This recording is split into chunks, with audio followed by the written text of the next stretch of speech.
Colonial Pipeline.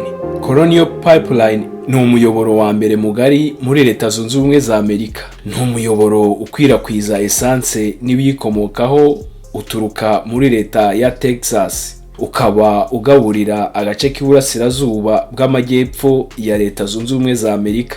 Ku itariki ya 7 Gicurasi umwaka wa 2021 nibwo itsinda ry'abakurikiranira hafi ibijyanye n'imikorere myiza y'uyu muyoboro bakiriye ubusabe bw'amadolari menshi buturutse ku itsinda ry'abajura b'ikoranabuhanga hackers, bigamba ko bafite mu biganza byabo uyu muyoboro.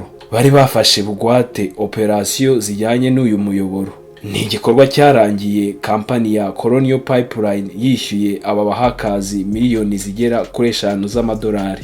Leta Zunze Ubumwe za Amerika n'Uburusiya bateranye amagambo. Amerika ishinja Uburusiya kuba bucumbikiye aba bahakazi. Uburusiya bwateye utwatsi iyi mvugo, ahubwo busaba Amerika ko bakorana mu gushaka aba bahakazi. Ese aba bahakazi ni bantu ki? Bakorera he? Bakora bate? Ni ibindi bihe bikorwa bisa nk'ibi byakozwe nabo? Muri iki kiganiro turasobanukirwa byinshi ku bijyanye n'aba bantu bagaba ibitero by'ikoranabuhanga, cyber attacks, ku nganda n'ibigo bya leta. Niba utariyandikisha kuri uru rubuga rukugezaho ubumenyi butandukanye, wakora subscribe noneho ugakanda ku izina ry'uru rubuga General Knowledge Channel riri mu ibara ry'ubururu ritangiwe na hashtag riherereye munsi y'iyi video, ubundi ukareba ibindi biganiro byatambutse. Muri studio za General Knowledge Channel muri kumwe nanjye Joachim Nkurikimukiza. Turagaruka mu kanya.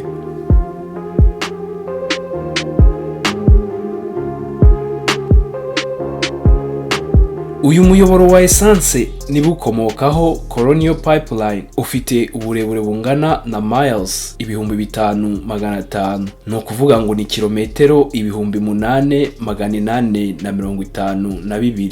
Uyu muyoboro ukaba wisuka ku muvuduko wa mile 5 cyangwa kilometero 8 ku isaha. Uyu muyoboro uturuka muri leta ya Texas, twabigarutseho haruguru. Ukaba ugaburira nyinshi muri leta z'iburasirazuba bw'amajyepfo ya Leta Zunze Ubumwe za Amerika. Zimwe muri izo leta ni Georgia, Alabama, Tennessee, South Carolina, North Carolina, Florida, Virginia na Maryland. Ingano y'abaturage bubakiye ubuzima bwabo bwa buri munsi kuri essence ituruka kuri uyu muyoboro igaragaza isura nyakuri y'uburyo ifatirwa ryawo ari ikibazo kinini ndetse gifite ingaruka ku bukungu n'imibereho myiza y'abaturage bo muri aka gace ka Amerika. Kuva ku itariki ya 7 Gicurasi kugeza ku itariki 12, ibiciro bya essence ku masitasiyo yo muri ibi bice byagizweho ingaruka byiyongeyeho 50%.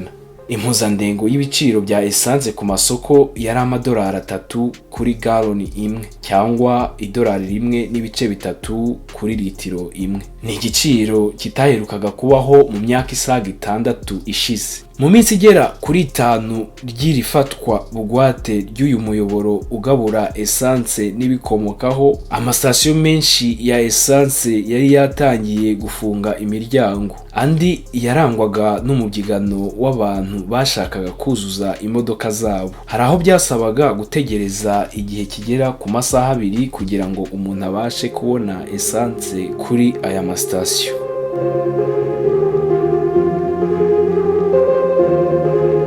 Nk'uko bitangazwa na USA Today, iyi atake yakozwe n'amagenge azwi ku izina rya Dark Side Gang, twakwita mu kinyarwanda ibisambo byo mu gace k'umwijima. Ibi byemejwe na FBI. Ibi bisambo byabashije gucengera muri mudasobwa zigenga ibikorwa by'uyu muyoboro, ubundi babasha kwiba amakuru. Iri yibwa ry'aya makuru ryakozwe ari nako aya magangs yohereza malwares cyangwa uduprogaramu duto duto muri mudasobwa zishinzwe kugenzura umwisuko w'uyu muyoboro. Mu rwego rwo guhagarika ikwirakwira ry'utu duprogaramu duto duto mu mashini zose, Colonial Pipeline Company yafunze ibikorwa byose bijyanye n'uyu muyoboro. Ifatwa bugwate ry'uyu muyoboro ni igitero kimwe mu bindi byinshi bikomeye byabaye.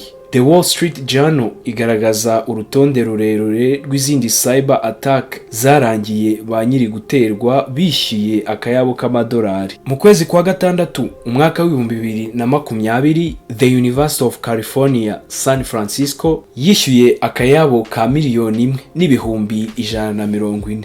Iyi kaminuza yatangaje ko yafashe umwanzuro wo kwishyura aya madolari bitewe n'igitero cyagabwe n'ariya magenge kuri mudasobwa zabo. Aya magengi yatwikiriye imizigo myinshi y'amakuru y'ubushakashatsi bwa kaminuza. Umuyobozi yagize ati, "It was a tough decision to make. We did not have a choice. The hackers encrypted data for important academic work, including researches." Kwishyura aya madolari wari umwanzuro ukomeye, nta mahitamo yandi twari dufite. Mu kwezi kwa 9 umwaka w'ibihumbi 2020, ibitero bigabwe kuri mudasobwa byagabwe ku rwego rw'ubuvuzi. The United Health Services byabatwaye miliyoni zigera kuri 67 z'amadolari.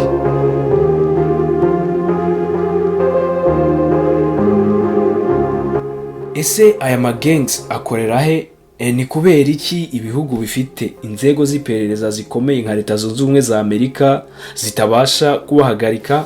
Nk'uko bigarukwaho n'ibitangazamakuru bitandukanye, iterambere mu ikoranabuhanga ryatumye habaho uburyo bwinshi aba bajura bakoresha mu kugera ku migambi yabo nta muntu umenya aho baherereye. Dark side gangs, ibisambo byo mu gace k'umwijima byaba bikorera mu Burayi bw'iburasirazuba. Aya mageng akoresha uburyo butandukanye kugira ngo abashe kugera muri mudasobwa zigenderewe.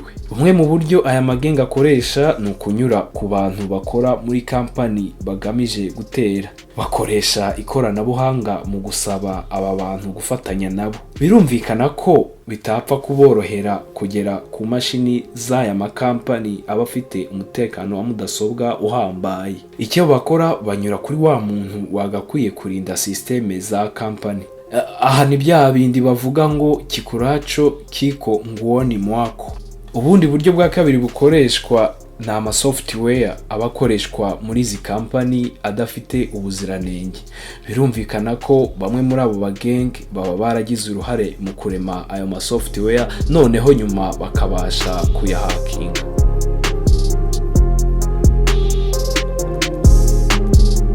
Iyo igihe cyo gukusanya amadolari basabye kigeze, bakoresha uburyo bwa Bitcoin, digital currency. Ni uburyo bugoranye cyane kubasha kumenya nyirukwakira aya madolari.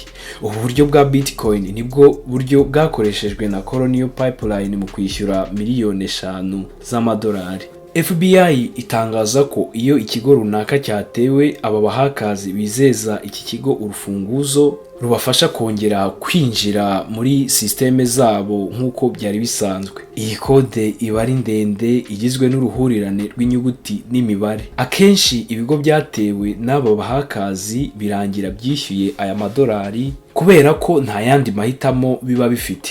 Akenshi nta dokima zo kuri mudasobwa zabo baba basigaranye kuri backups, ndetse akenshi nta n'ubushobozi bwo kongera kuzura ibi biba byafashwe bugwate kuri mudasobwa baba bafite. N'ufite ubumenyi kuri byo, ikiguzi kiba kirenze cyane icyo aba bahakazi baba basaba. Mwakoze gukurikirana General Knowledge Channel. Ntimwibagirwe gukora subscribe na share. Tubifurije ibihe byiza no guhirwa mu byo mukora byose.